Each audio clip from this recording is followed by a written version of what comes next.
This is the Excellent Sports Adventure.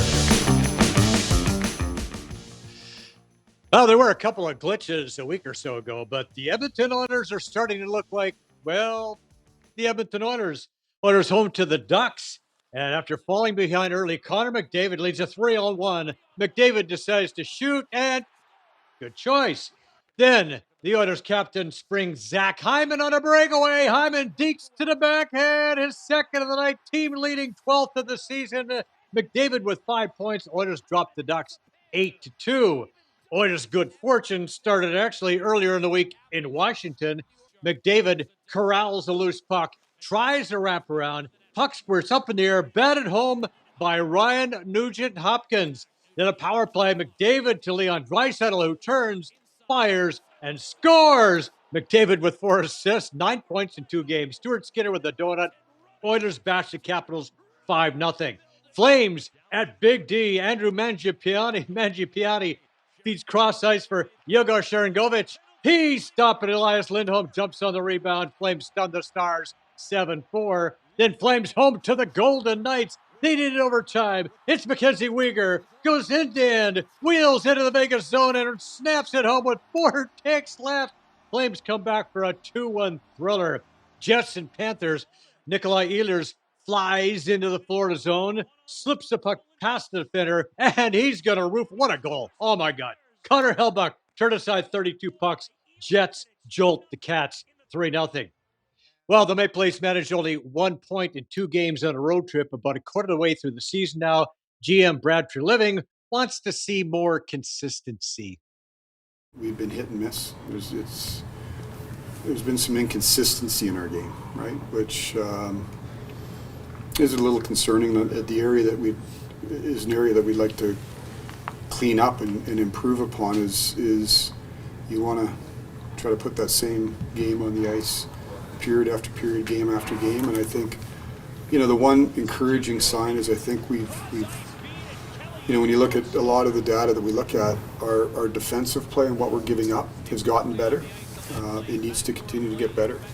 But I think overall there's still gaps in our consistency of how we played. And that would be through the first quarter of the season, that would probably be my overwhelming theme is we just got to become more consistent as a group.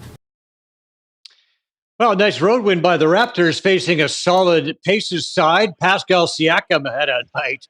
Cuts through the D like a hot knife through butter.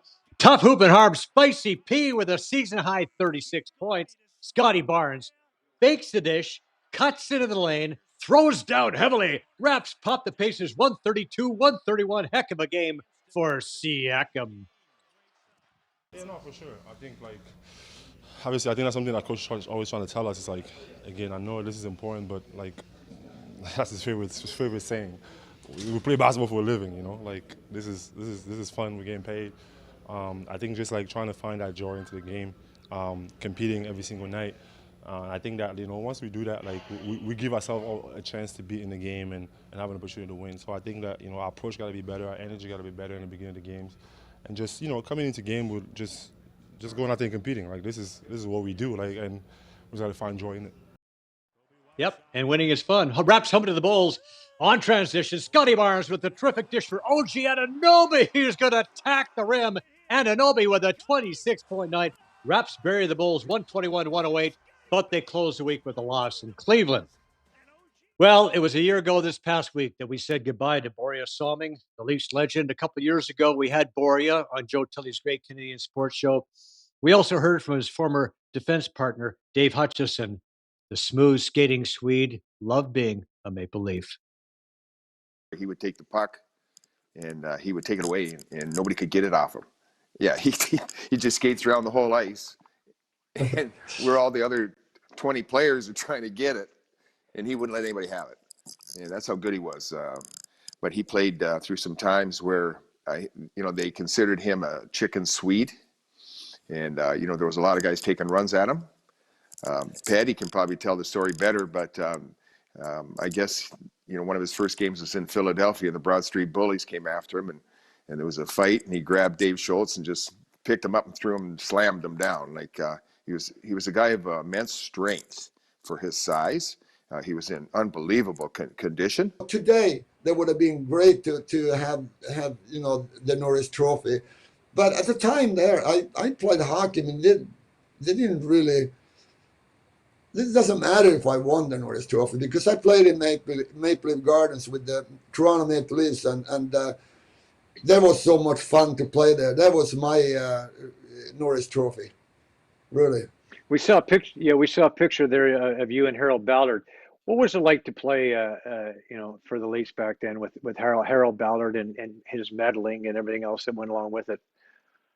Yeah, I mean that was. I mean, like I said, I always said, Toronto Maple Leafs is mecca of hockey.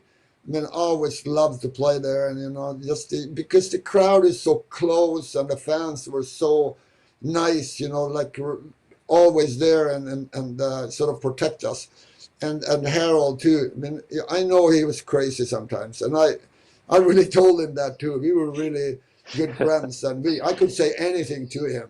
We talked about everything, like, after practices. And I was always late, with ice packs on me and all that stuff. So he was coming in and we were talking about everything.